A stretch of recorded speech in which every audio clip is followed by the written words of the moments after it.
Hi, this is Nick with Supportive Financial, and today I want to go through the new rule that allows you to transfer funds from a 529 plan to a Roth account.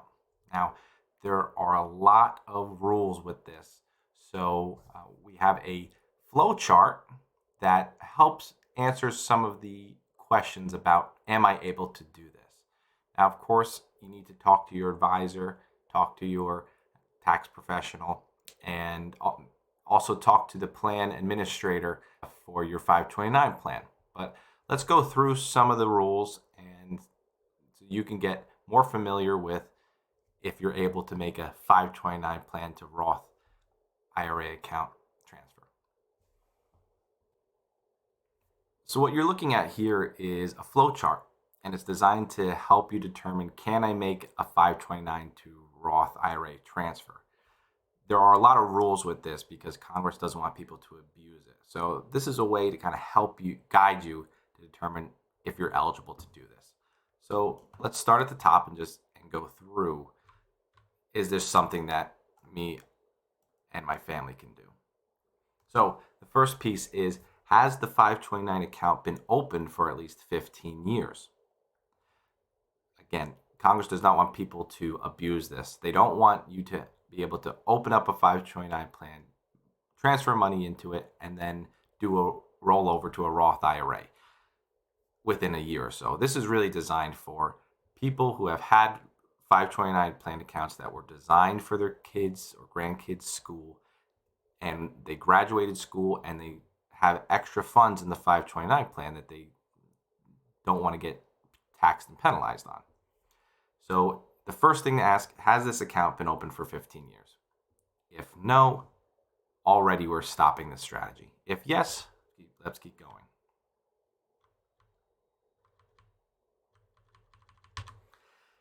So the next piece, has the dollar amount you plan to transfer been in the 529 account for at least 5 years? Again, we're trying to stop abuse of this strategy before it gets started. So they don't want people to open up a 529 plan account and have the 15-year rule, but also if that account was opened and funded, but maybe it was only had a few dollars in it at the time, they don't want people to be able to do a larger one-time transaction within the last 5 years and then make this Roth IRA contribution. So the 15-year rule and this 5-year rule are all designed to stop people from just having a 529 plan account just so they can get this Roth transfer. So if we're 15 years of established account and the money in that account's been there for at least 5 years, we can continue. So the next piece of this is, are the beneficiary of the 529 account and the Roth account that money's going into the same? So a 529 plan account has an owner and a beneficiary. They can be the same person, but typically the owner is the parent or the grandparent, and the beneficiary is the child or grandchild. The rule states that the beneficiary and the Roth IRA account owner need to be the same person. If it's the account owner and the Roth IRA owner are the same person, this is disallowed.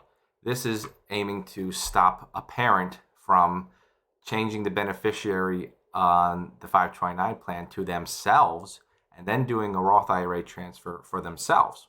Again, this rule is really designed for people who had 529 money that their kids or grandkids never ended up using for college.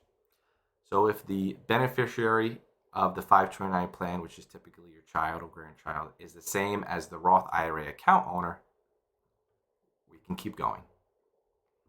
So another key piece of this strategy is that the child or the beneficiary of the 529 plan needs to have earned income for that year, meaning they need to be eligible for a Roth IRA contribution for that year.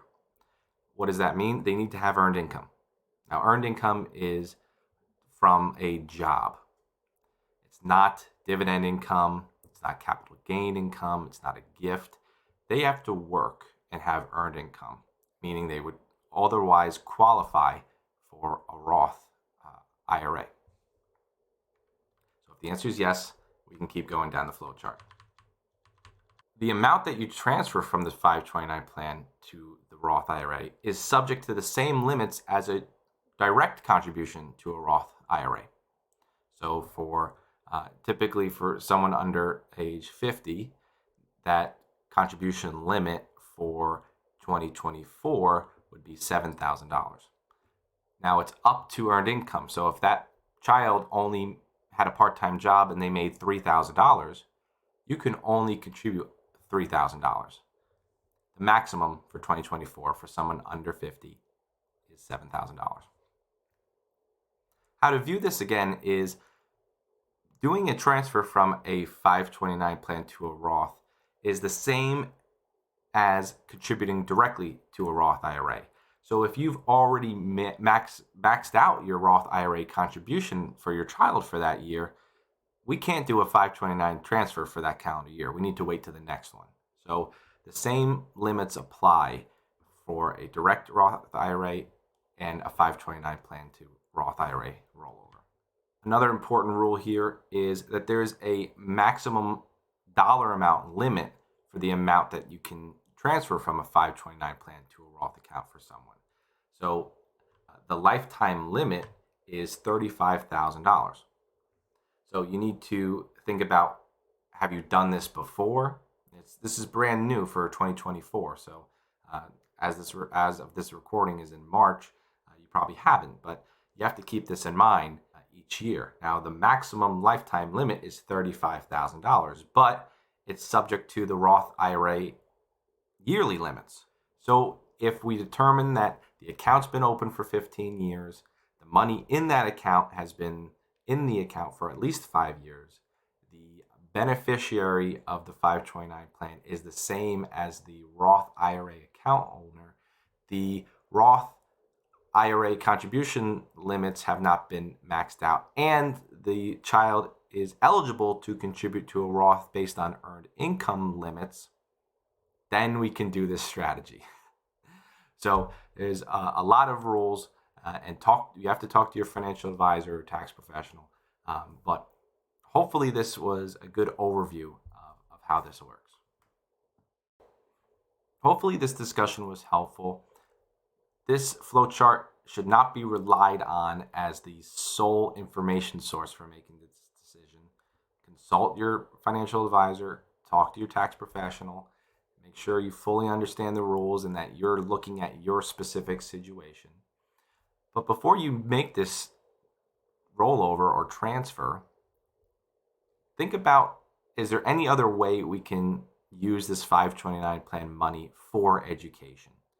If the child has a sibling, and that sibling is still going through college or has qualified educational expenses, you can shift that money from one sibling to the next. So really, this should really only be used is if you really don't think your child is going to have any more qualifying educational expenses, and also that they have all the qualifications to make a Roth IRA contribution. So I'll put a link to the full flow chart on my website. And as always, if you have any questions, please feel free to reach out. Thank you.